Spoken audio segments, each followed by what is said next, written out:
खुलुमनायखौ जासिहरग्रोबाय। माने बिटिआर एफखौहाय जोङो गोबां बखिनायखौ नुयो आरो नेवसिनाय। दा बे बिटिआर एफखौ लानानै बिसायख'थि समाव आं दोंसे खन्थाइ लिरदों आरो बेखौनो आं फरायनो सानदों। खन्थाइनि मुङा आं बड'लेण्डनि बायजोनि। आं बड'लेण्डनि बायजोनि, नाथाय आंबो गोख्रोङै गसंदोंमोन। 1996 मायथाइनिफ्राय आं आंनि गासैखौबो बड'लेण्डनि थाखाय होदोंमोन। आं समजों मोगा मोगि जानांदोंमोन। आंनि थिलेब न'आ सेवहांगार जादोंमोन। दुथांफोरा हरखाबै बहानिफ्रायबा फैनानै सावदोंमोन। आंनि बिनानावा जिनाहारि खालामजादोंमोन। जिरि जिरि बोहैदोंमोन मेगननि मोदै। मोनथायनि थाखाय राव होदोंमोन। जोबथेसालियाव थानांदोंमोन। आइ आफायाबो बुख्रुब सुख्रुब खालामजादोंमोन।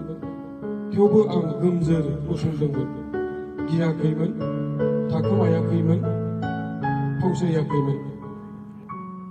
1993 मायथाइनिफ्रायनो मोनसे लामा दंमोन बिटिआरनि सुबुंफोरना। बिएसि गोरोबथाया बै सानखालि मिजिं होदोंमोन आरो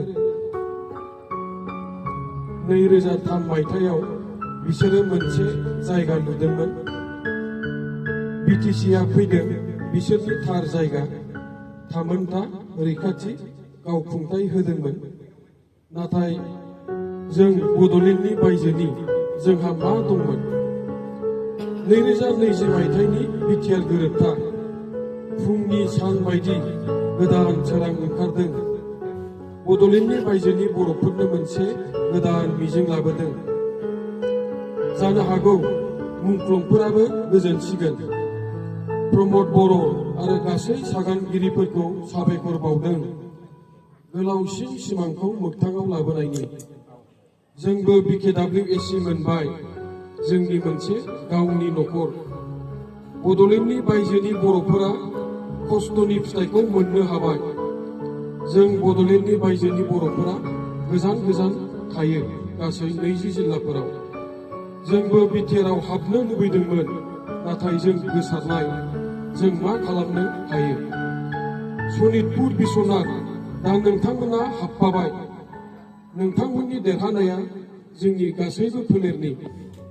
गहपुर, नोंथाङा बयनिख्रुइबो देरसिन दावहा होदोंमोन, जेराव 500निबो बारा सुबुंफोरा जिउ खोमानांदोंमोन। गोबांखौनो जिनाहारि खालामनाय जादोंमोन। गोबां न'खरखौ सावनाय जादोंमोन। थेवब्लाबो सिमाङा माब्लाबाबो सोलायफेराखैमोन।